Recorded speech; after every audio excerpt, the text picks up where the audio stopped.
Hi, everybody. Today's topic is finding ways forward, and the description is acceptance and commitment therapy for common feelings during gynecologic cancer. We are with Haley Feldman, LCSW, and she's going to explore the common emotions that are often arise during and after a cancer diagnosis, including fear, grief, anger, uncertainty, and guilt, and will explain how these feelings serve important functions by helping us respond to perceived threats, losses, and changes in our lives. Drawing from acceptance and commitment therapy, she will discuss how struggling against difficult emotions can sometimes increase distress, while learning to make space for feelings can support resilience and peace. So, thank you so much for joining us. I'm going to say the floor is yours. Okay, great. Well, hi, everyone. So good to meet with you. I'll share a little bit about my background because I think it might be helpful to understand some of the concepts I'm going to weave in. So I started out working in the field of trauma, interpersonal trauma, domestic violence, and sexual assault, which gave me a really heavy but sort of complex understanding of how trauma presents. And then I took a hard right and moved into the world of oncology and started supporting folks through Red Door Community, which used to be called Gilda's Club, after Gilda Radner. And I ran groups there and was there for about 7 or 8 years and then shifted to private practice after that. But I think it was helpful to go from looking at things through a lens of trauma to then looking at oncology. And I will say that heavily influences my understanding of cancer.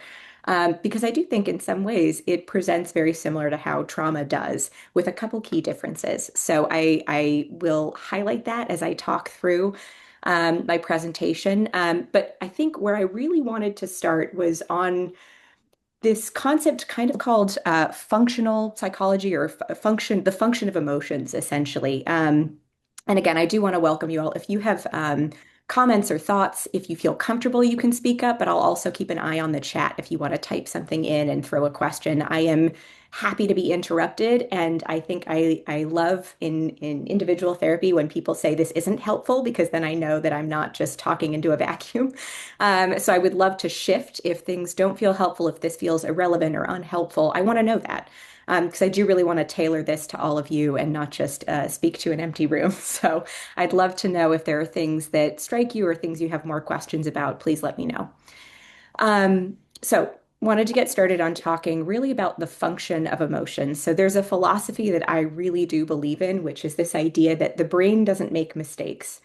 I do think it gets stuck. The brain does get stuck on certain concepts, but I don't think that it necessarily makes mistakes in how we respond to things. Our brains evolved to protect us. Emotional systems are not broken, and difficult emotions or difficult issues really represent the brain trying to solve a problem. It represents that, we're trying to sort of figure things out. It's how we interpret those emotions where I think things get a little muddied. Um, but just thinking about that concept a little bit, if you think about fear protects us from danger, ultimately. Sadness helps us process loss. I am of the belief of sadness is an emotion of connection. I think it drives us to connect with people. There's nothing worse than feeling sad and isolated at the same time. Anger protects us when our boundaries are crossed. And I think guilt can keep us connected to our values. I attended a training recently that really stuck with me about the function of shame. And I think we really think about shame as a terrible emotion and we shouldn't be feeling it, but I think there's a value to it. And the presenter gave this great example of if you have a little kid, if you're a parent of a small kid, and that kid then shoves someone in the playground and that kid falls and gets hurt, and you walk up to your kid and you say, "What are you doing? You can't do that. Don't shove children. That hurts them."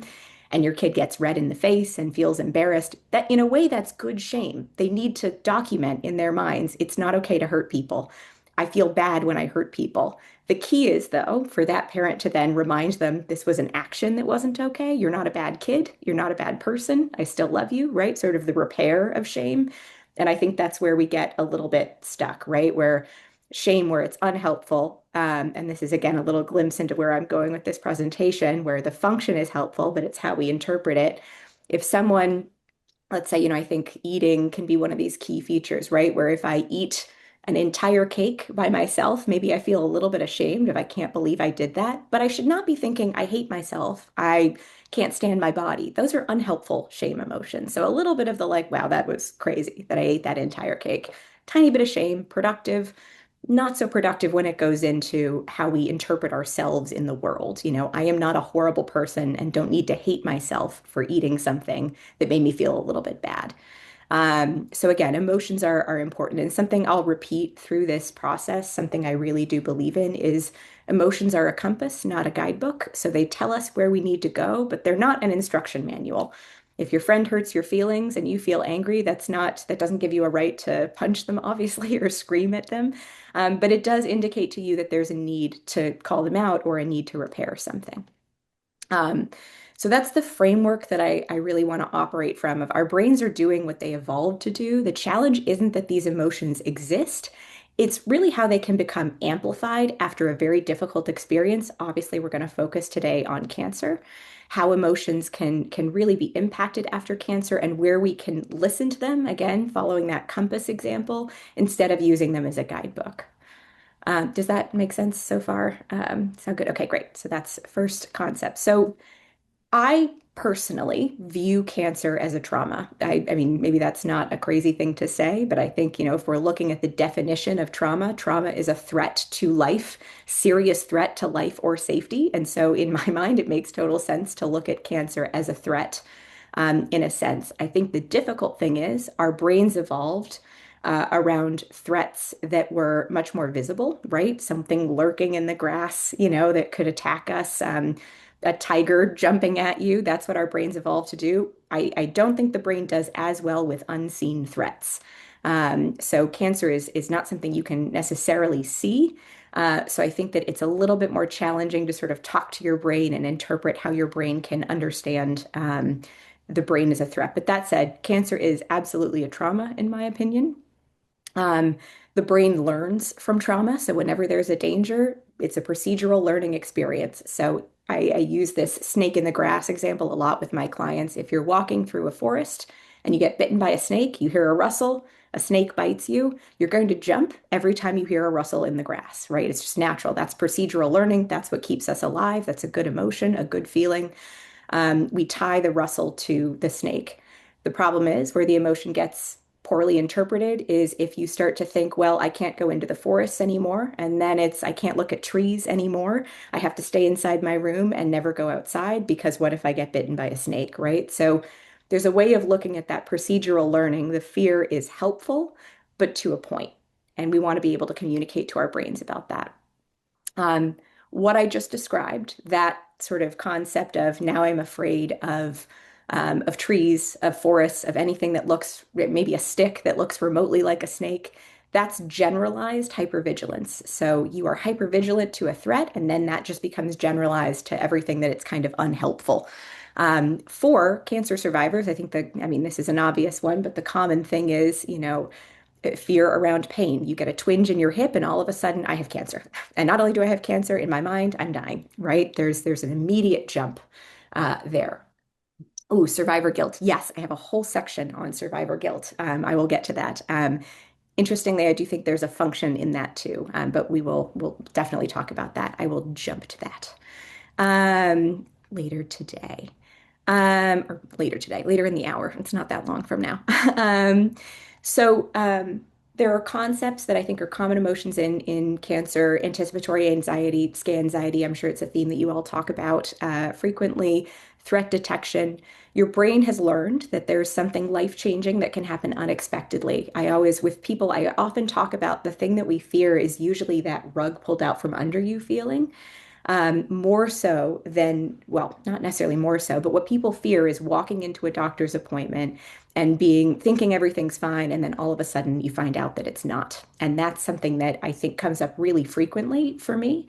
In running post-treatment groups, something I'm sure maybe some of you have spoken about, or I would imagine. I think it always struck me, people that would talk about, I went into the doctor and they said, your scans are clear, everything looks great. And then I burst into tears, right? Like that experience of you're anticipating a threat and then it doesn't happen. And that's scarier and harder. That's hypervigilance, lack of tolerance for uncertainty. Hmm. So it makes sense that we're viewing these moments with heightened danger. This is the rustle in the grass, right? Like you hear a rustle in the grass, you think there's a snake. So again, there's a function. Um, So I think again, there's something really normal here. So survivor guilt. So I think there are, really common thoughts around survivor guilt if I'm viewing it just from a lens of what is the function. I think that grief is a function of love, and I think that it's a reminder to of how much someone meant to us. I think that grief is one of those really, and again, I promise I'm connecting to survivor's guilt, but starting with grief, right? I think that grief is one of those emotions that is one of the least comfortable feelings, but I also think that it's one of the most important because I think that we're very social beings. And I think there's all these quotes, right? Like grief is a representation of how much you cared for this person. And I think there's an aspect of that involved in survivor guilt. I think of survivor guilt as being the function of kind of two things, especially when it involves loss of loved ones. I think it's this kind of devastating mix of grief and PTSD in a way. Um, in working with my previous background was with survivors of political torture. Like one of the things that I did when I worked with people who had been through trauma. And something that I found really interesting was very often there were lower rates of PTSD than I would have expected, even though they'd been through horrible things. And some of the reasoning was or had to do with what's called an internal locus of control. I don't know if that's a familiar term for any of you, but this idea that there was something wrong. They had a narrative that related to their own feelings and their own experiences. So they would say to themselves, something was wrong in my community, in my country, in my world. I stepped up. I knew what the consequences would be, this political torture, right? But I stood up for what was right. And there was a lot of value and a narrative of this adds to this idea that I am someone who can create change. I stood up for what was right. Um, and I had someone say a quote to me that always stuck with me of, when you've been in the water, you don't fear the rain, right? Where it's like, I chose to jump in. There was a choice there. On the flip side, when there is randomized trauma, someone who's, let's say, been through a hurricane or cancer, where there isn't really a clear reasoning for it, there's an external locus of control. We don't know why, we don't know the reason. There is often a slightly higher risk of PTSD because you didn't control it. You don't know. So I frequently think about when you talk about survivor guilt, I know this is a sort of harsh example, but Normandy, right? Like storming the beaches of Normandy. Why did I survive? Why did the guy next to me not, right? Like it was so random. If that bullet had been just a fraction to the right. And I think that's so often the case in cancer. You're looking at someone who looks just like you, is maybe same diagnosis, or maybe one that's a different stage that seems like things are good, and all of a sudden they're gone. It's very, very hard for the brain to process randomness. And so one of the ways that the brain copes is by saying, by adding in guilt because it doesn't know what else to do. Maybe I did something or maybe there's something I could have done. It kind of complicates the grief and loss because it's the brain's attempt to make sense of the randomness. I think there's a similar feeling with a lot of people that fixate on what they did to cause their cancer, right? It's so random, but it's sort of this idea of like, if I only knew the reason, but then what? If you knew the reason, then what? What would that do for you? How would that help you? But again, I think that sometimes guilt can take the place of a feeling of things are out of my control. I think that it's sort of this emotion that gets introduced at times when we don't know how to control a situation. We then put it on ourselves, right? Because you can say, all right, if we accept that it's random, that's terrifying. If I accept that everything can be fine and then all of a sudden things can be bad in an instant for my friend or for me, that's really scary. That is truer than the idea of maybe I did something to cause this, or maybe I just feel terrible for being alive, right? And they're not. That's the brain's attempt to make sense of the experience. That's how I interpret it from this sort of functional psychology lens. What to do with that, I'll speak about at the end, right? Because obviously I don't mean to say, and this is not to say, these are the emotions that you have, stick with them, don't change anything. I do not mean to say that. There are ways to shift these. Part of the key is going back to where it started. And again, I'll talk about that a little bit more. Um, so again, kind of going to this idea that emotions are a compass, not a guidebook. The idea is to come back to where the emotions started. And I think that our brains work very, very quickly, often too quick for our own good, that it's hard to dial things back. And I'll use an example here. I worked with someone for years who had stage 4 cancer for a very long time, and she sort of felt like, I've made peace with death, but I wake up every morning and I think about all the things that I should be grateful for. I have this loving family, I have people taking care of me, everything feels great, and I feel terrible. And I don't know why I feel terrible because I have all these wonderful things. And what we did was we really slowed things down and tried to say, what's happening in the jump between, wow, my family's so wonderful, I'm here, I'm feeling good, to I feel horrible. Because she really did love her family and really did feel these things. But something was happening in that gap.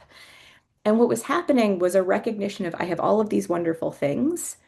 I may lose them one day when I die. I won't have them anymore. That makes me sad. I feel terrible. So if we sort of stopped and slowed down and kind of expanded the thought, it wasn't that she felt terrible about everything that she was grateful for, which was her interpretation because she was moving so quickly, or she interpreted gratitude makes me feel bad. It was that something else was happening in the gap between those two thoughts. So that's a big part of the work of acceptance and commitment therapy is well, of therapy in general, is slowing things down and looking at what happened. How did you get from point A to point B? Because it's often very quick. And I think this is something that I see a lot in working with people who have cancer, kind of especially with people who are in remission or doing well, is they start associating things very quickly because of the trauma, right? So there's this assumption of if the cancer comes back, I'm going to die. Like they jump to that idea when that's not necessarily true. And in their minds, it is. And so the idea of remission gets even scarier. Not to say it's not scary, but they're making leaps and making assumptions about how it is. Um, Okay, so moving to what do we do? Because obviously, I'm not saying, as I said earlier, that you should just feel survivor guilt and experience these things and just sort of have to live with how hard these emotions are because they have a function, but we need to sort of shift them. So I want to talk a bit about acceptance and commitment therapy as a whole, which I will admit, I think this has one of the worst names for therapy. I think it sounds like very self-helpy and I think someone should remarket it and rebrand it because I don't know. I don't love the idea of acceptance. I prefer the concept of like acknowledgement, right? Where it's like, I don't want to accept death, but I acknowledge that I will die one day. There's a big difference to me, but I'm a little picky on wording. And again, I am curious if anyone has had experience with ACT, if this is something that you've learned about or know about, feel free to put it in the chat because it is a very interesting therapy. So to talk about ACT, I think we first have to talk about how therapy worked before ACT. So most behavioral therapies have a framework. Cognitive behavioral therapy is oh yes, I can come to that association of remission being scary. Actually, I will use that as my example for how ACT works. So we'll come to that. Okay, so not normal, standard cognitive behavioral therapy takes three things: thoughts, emotions, and actions, right? And it says if my thought is, I'm unlovable, then the associated emotion is I feel terrible. I feel like, I feel bad. I feel the desire to isolate. I don't feel like seeing other people. And then the action is you stay inside all day. So you don't go see your friends, you don't go to the party, you don't talk to people. CBT says, all right, well, why don't we change the thought or the action? We might not necessarily be able to change the emotion, but let's say we have the thought of, I'm a lovable person. We change it. Easier said than done, but we say, all right, you're going to think I'm a lovable person. What does that mean? I'm going to go to the party. These are people that care about me. I'm going to talk to people. And then you might feel better. You might feel connected. So that's a lovely little diagram of like, this triangle, thoughts, feelings, behaviors. And it kind of asks two questions. Obviously, I'm oversimplifying here. Is this thought true? And is this thought helpful? And if the answers to one or both are no, then you should change the thought or change the behavior. Um, However, for someone who has cancer and thinks to themselves, I have cancer, and that means my life might be shortened, or they think to themselves, I'm going to die one day, CBT doesn't really work because I would argue not only is that a true thought, but it's also kind of helpful because it means you need to go to chemo, you need to do these things, you need to sort of engage with your life. It sort of heightens the pressure. So CBT doesn't really work. So someone developed, Stephen Hayes is the creator of ACT, and he basically said, what if we take this thought as valuable and take it as a sign of how we need to live our lives? This is sticking where there's pain, there's value. So this is a valuable thought. I'm going to die one day. And how do we turn it into something important? And similarly, he took this idea of emotions that linger, right? Sadness, fear, all of these things, and said, you know what, maybe these are really important, but as they relate to what we value in life. So what does that look like? There's 6 components of ACT. I won't go into them necessarily, but I will say that it's a blend of behavioral action and mindfulness. So this is a very complicated-ish concept of mindfulness, right? But I kind of frame it to clients as like snapshot thinking, right? Where it's like, okay, I fear remission. I fear that, or sorry, I fear, recurrence. I fear something happening to me. I fear dying one day. Um, but right now, in this very moment, I'm sitting in this chair. I'm alive. I'm well. I'm talking. I'm doing these things. And you know what? In 10 minutes, that might not be the case. But right now, right here, I'm present. I'm healthy, healthy-ish. My body is here. You sort of focus on the like very, very present moment. And there's a concept that I think about a lot for this, a tool, an anxiety tool called What is the Problem Now? And let's say you have to go in 3 hours for your follow up with your doctor about your scans, and you have a feeling the scans are not going to be good. Well, the problem right now, 3 hours before the scan, is I need to get lunch. I need to make sure that I eat enough, right? The problem right now is not my scans are bad. The problem right now is I need to make sure I get lunch. So it sort of focuses on this teeny tiny little slice of like right now, what is the problem? So even if you're about to walk into a hurricane or walk into a divorce proceeding or something like that, in the very moment, right, where you're sitting in the hallway before going into the courtroom, what's the problem right now? I'm in the courtroom, my back's a little painful, let me stretch. So you focus on the very, very present moment.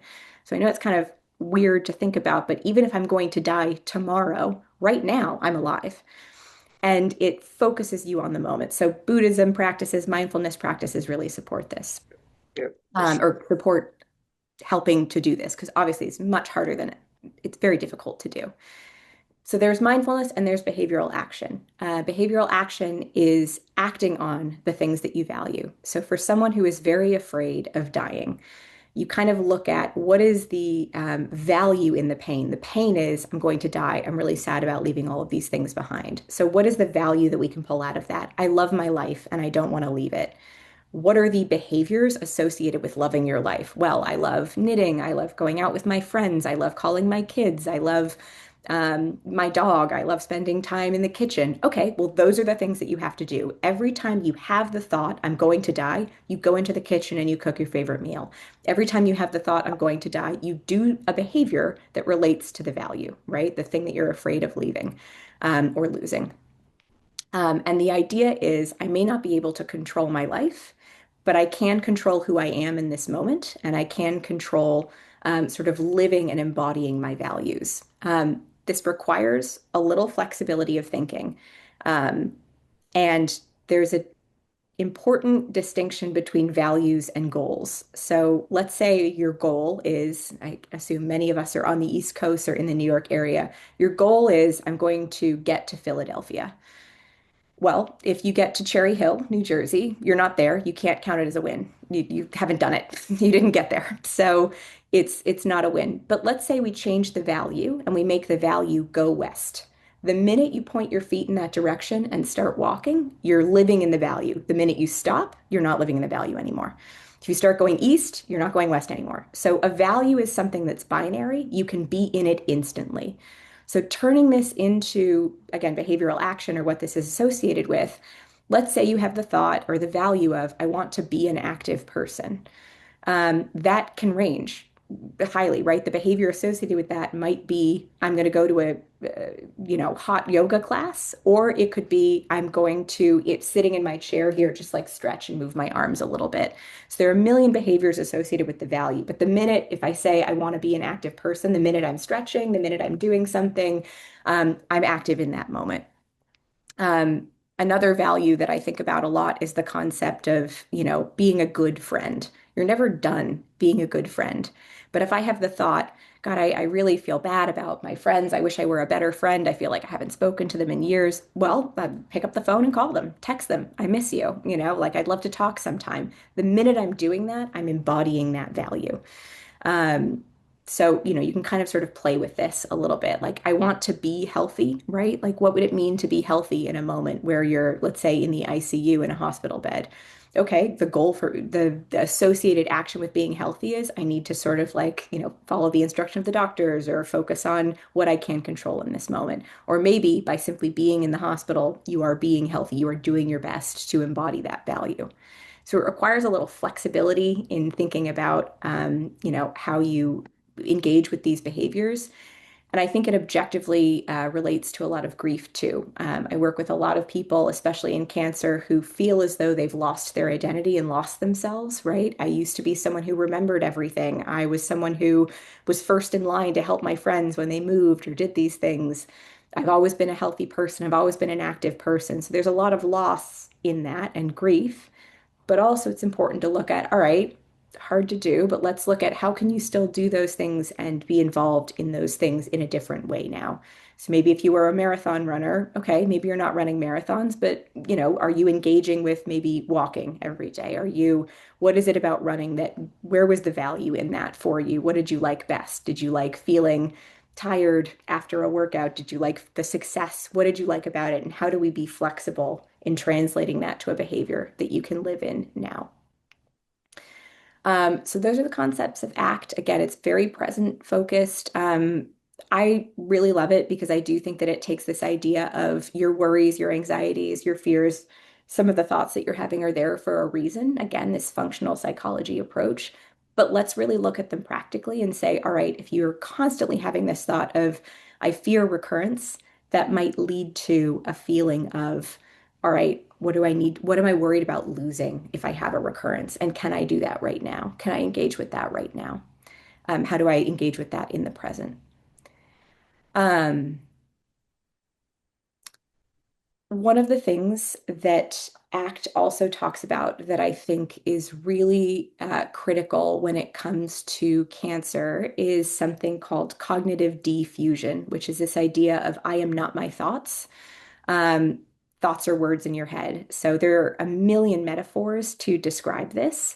Um, a couple that I like involve thinking of if emotions are the weather, right? Like a hurricane or a rainstorm or a really nice sunny day, remembering that you are the sky, like you're not the weather. So it could be a category 5 hurricane 5 days in a row, and you're still the sky. You're still you, regardless of those thoughts that are moving through.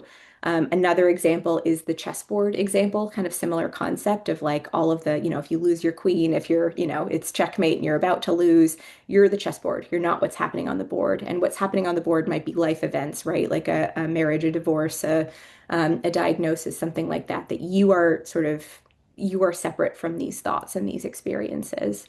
Um, Another one that I use a lot is a metaphor that involves this idea of the bus. So it's taking this idea that your brain is a bus and you are the driver and your thoughts are all the passengers. So let's say there's a million passengers in the bus. One of them is a passenger that's a voice that's, and these are the different thoughts that you have. So maybe there's a voice of guilt, right? Like you have a guilt voice of like you didn't do enough, you didn't make enough food at dinner, you should be moving more, you should be doing these things, right? Like, so there's a guilt voice on the bus. Maybe there's a fear of recurrence voice as well. Someone sitting on the bus that's saying like, well, don't do that, you might get cancer. Don't do that, you might get cancer, right? Or that pain in your leg, that's cancer. This is that, right? So that's just a voice on the bus. But you remember that you are the driver. And every time you stop to argue with these thoughts, the bus isn't moving anywhere. It's not going where you want it to go. You're just arguing with your thoughts, right? You're trying to either convince them that they're wrong or listening to them and believing in them. So we want to try to separate and get this sense of like, you are not your thoughts. So if I spend all day thinking to myself, you know, I I'm a bad person, then I'm engaging with that thought. I'm not focusing on being a good person, which is clearly something that I care about if that thought is in my head.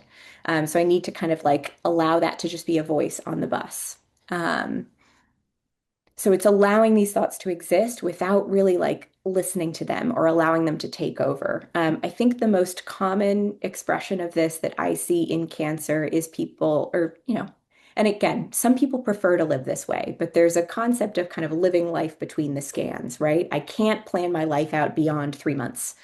because that's when my scan is. And I need to know if I have cancer so I can plan for the next 3 months, if I'm in remission, or, if I have cancer and I'm worried I'm not going to do well.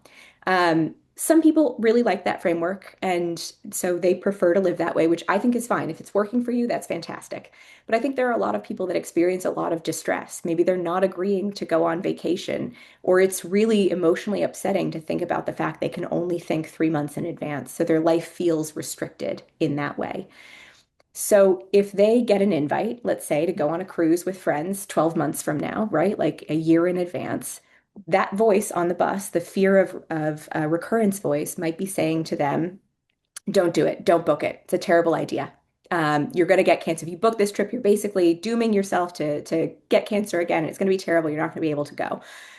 Well, you're the driver. You're not that voice. And if you sit there and argue, well, maybe I'll be doing well, maybe it's going to be better, maybe I'll feel fine, you're engaging with that voice. So what do you, the driver, want to do? That trip sounds great. I'm going to book it. So you book it. And you sort of listen to you, the driver, not the passengers. And frankly, that voice in the back is probably going to get louder when you do the things it doesn't want. So if you book that trip, that voice is going to say, what are you thinking? This was a waste of money. That's money you could have spent on something else. Like, why would you book it? Well, now that the worst is going to happen, it's going to be louder when you engage with the things that voice fears. So it's learning to say, you know what, this bus is going on that cruise no matter what, and you can be as loud as you want. So it's living life in a way that you want to live it without listening to the thoughts that are not necessarily going to help you. Um, so it kind of asks this question of what kind of person do I want to be while carrying these thoughts around? Um, Again, this is very metaphor heavy, but another metaphor that I think about a lot, especially as it relates to survivor guilt and grief, is the idea of these thoughts as being lost little ducklings that follow you around everywhere. I find that really helpful when it comes to grief because I do feel very tender towards grief, towards people I've lost. I don't want to get rid of them. I don't want to get rid of their memory. But I do think about these like little motherless ducklings following me around of like, you know what? I'm going to take these ducklings to the beach. I'm going to take these ducklings on a walk. I'm going to do the thing that I want to do and they can come with me. I can feel the sadness or the survivor guilt while I'm out with friends, while I'm doing what I want to do.